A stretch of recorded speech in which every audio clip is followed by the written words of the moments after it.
भारत और कनाडा के बीच का तनाव अब एक नए लेवल पर पहुंच गया है। कनाडा ने भारत सरकार पर खालिस्तान समर्थक आतंकवादियों की हत्या करवाने का आरोप लगाया।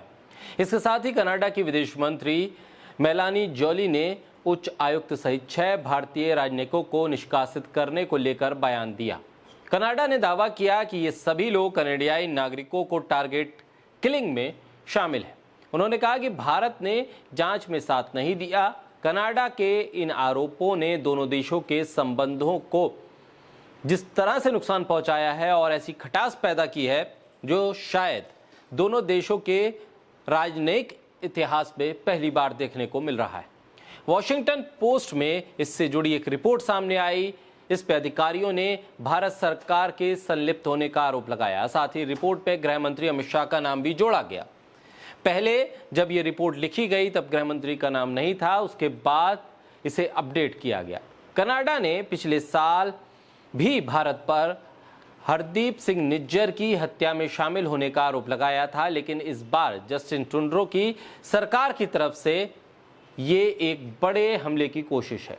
कनाडा की मंत्री, पुलिस और खुद ट्रुडेau भारत विरोधी बयान दे रहे हैं। इस बीच भारत में भी इस मुद्दे पर सियासी प्रतिक्रिया आने लगी है। मोदी शाह के फैसलों पर आलोचना करने वाले, बीजेपी में रहकर बीजेपी से सवाल करने वाले सुब्रमण्यम स्वामी ने सीधे गृह मंत्री अमित शाह को निशाने पर लेते हुए एक ट्वीट किया। सुब्रमण्यम स्वामी ने ट्वीट पे लिखा कि मैं अमित शाह से मांग करता हूं कि वो पत्रकारों की एक मीडिया कॉन्फ्रेंस बुलाएं और हमें कनाडा के गंभीर आरोपों के बारे में बताएं, अन्यथा कोर्ट केस भी हो सकता है। इस ट्वीट में सुब्रमण्यम स्वामी ने मीडिया के लिए पुसी कैट जर्नलिस्ट कहकर उन्हें संबोधित किया। सुब्रमण्यम स्वामी का यह ट्वीट बता रहा है कि वो किस तरह से भारत सरकार की विदेश नीति पर सवाल खड़े कर रहे हैं और लॉरेंस बिश्नोई को लेकर कनाडा के सवालों पर वो गृह मंत्री अमित शाह को सीधे निशाने पर ले रहे हैं। वहीं कनाडा में भारत से जुड़े संगठनों को प्रतिबंधित किए जाने की मांग उठने लगी है। खासतौर पर आरएसएस को कनाडा में बैन करने की मांग होने लगी है। कनाडा के सिख नेता जगमीत सिंह ने राष्ट्रीय स्वयंसेवक संघ और भारतीय राजनयिकों पर प्रतिबंध लगाने की मांग की है। न्यू डेमोक्रेटिक पार्टी के नेता जगमीत सिंह पहले प्रधानमंत्री ट्रुडेau की सत्तारूढ़ सरकार का समर्थन कर चुके हैं। जगमीत सिंह ने दावा किया है कि कनाडियाई सिखों में एक डर है। उन्हें कनाडा सरकार से भारत के खिलाफ कार्रवाई करने का आग्रह किया है, खासतौर पर राजनयिक प्रतिबंधों की मांग की है। वहीं 5 आइज कहे जाने वाले देशों ने कनाडा के उठाए गए कदम का समर्थन किया है और भारत के तरफ से जांच में सहयोग न करने की बात को दोहराते हुए कनाडा के साथ खड़े ये 5 आई कंट्री दिखाई दे रहे हैं। कनाडियाई अधिकारियों का आरोप है कि सूचना लगभग टॉप लेवल से भारत को भेजी जा रही है। उन्होंने दावा किया कि भारतीय राजनयिकों के बीच बातचीत और संदेशों में भारत के एक वरिष्ठ अधिकारी और रॉ के एक अधिकारी का जिक्र है।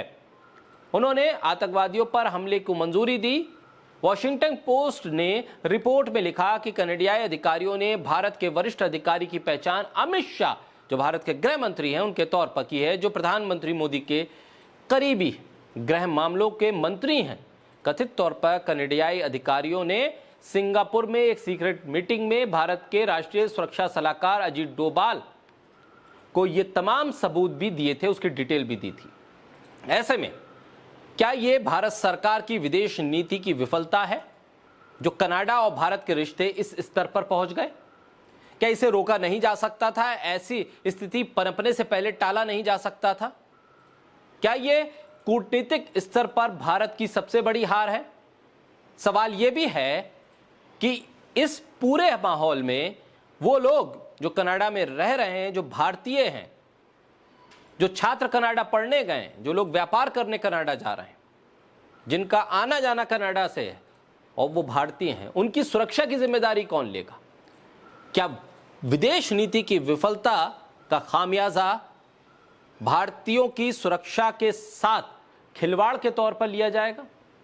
ये गंभीर सवाल हैं और इन सवालों का जवाब भारत सरकार की तरफ से आना चाहिए। उम्मीद की जा रही है कि जल्द ही भारत सरकार इस पूरे मामले पर एक विस्तृत वक्तव्य जारी करेगी और बताएगी कि आखिर जो कनाडा में भारतीय हैं, जो छात्र हैं, उनकी सुरक्षा को लेकर क्या कदम उठाए जा रहे हैं और जो कनाडा ने आरोप लगाए हैं लॉरेंस बिश्नोई के संबंध में, गृह मंत्री अमित शाह का नाम जिस तरह से आया है और सिंगापुर की मीटिंग के बारे में, उन तमाम बातों पर भारत सरकार की तरफ से वक्तव्य आने की एक उम्मीद जताई जा रही है।